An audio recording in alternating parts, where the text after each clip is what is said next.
typically encase wind turbines and solar panels in solid, immobilizing ice.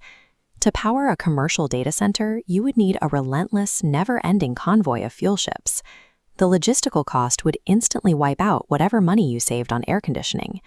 Even if you could generate enough electricity, a server is useless if it can't quickly send its computations to the rest of the planet.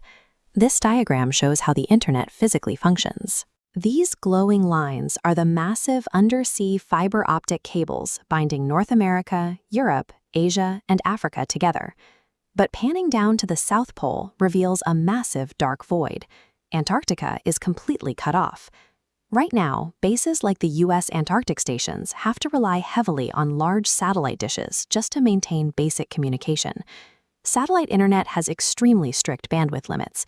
It works for sending emails and basic research data, but it would instantly bottleneck the massive, continuous data streams required by a modern AI facility.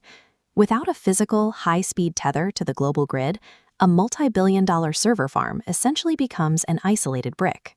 Let's say a major tech company was willing to absorb all of those costs. Imagine they decide to spend billions to build a specialized power plant and lay their own private undersea cable. Even with unlimited funding, the project would immediately hit a hard legal wall. This land is governed by an international coalition under the Antarctic Treaty's Environmental Protocol. This protocol explicitly designates the entire continent as a strict natural reserve, placing heavy restrictions on commercial human activity. Legally, this territory is devoted to peace, conservation, and scientific research.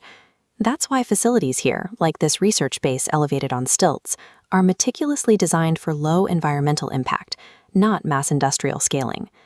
Attempting to break international law and engineer an impossible supply chain just to save money on air conditioning makes no sense.